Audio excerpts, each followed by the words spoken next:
What do you think of the Big Ben soundbite that we just played there, Mike? So I read it on the Twitter, and I was like, okay, well, what does this mean? And I'm glad you played it because I got to hear it, so you don't have to get the intent kind of made up in your own mind. You can hear the tone with which it was said.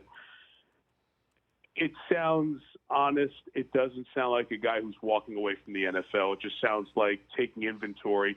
Remember, there have been a lot of injuries here along the way with Ben. Brady is special and unique. Not everyone's going to play to 39. We saw the dramatic difference in the level of ability for Peyton Manning as he got on. I can give you anecdotally, Rich, after the Christmas game when you guys were in the studio, the Baltimore-Pittsburgh game, walked out of the booth and down past the Steelers locker room on the way out of the stadium. Ben was there with his wife and the two kids. He had one of the kids over his neck and just taking him for a ride out to the parking lot. And it was just that reminder that the guy who I've been calling his game since he was at Miami of Ohio is getting towards the back end of his career.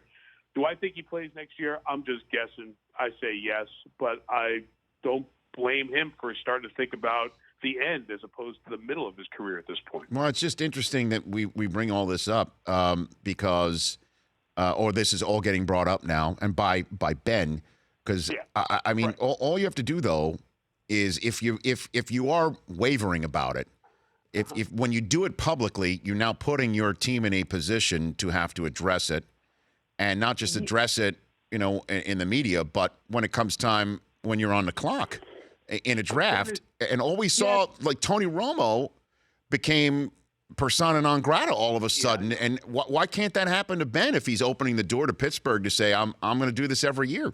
Think about so it. Did you? And I can't answer this. Did you see enough in Landry Jones against the Patriots? And it wasn't like they couldn't function offensively. The Patriots just better as they were in the regular season, in the playoff game, I mean. Did you see enough in Landry Jones to think, we've got a quarterback here we can build around going forward? They've seen him a few times. So they have that answer in-house.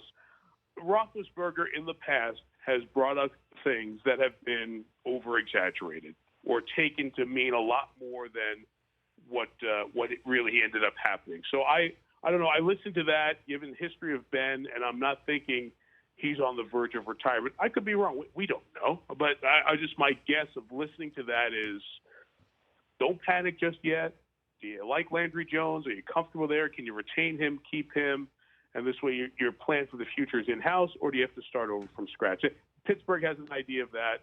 I wouldn't feel like I'm panicking today when I hear Ben Roethlisberger say that if I was in the Steelers front office. The Rich Eisen Show, weekdays at noon Eastern on Audience.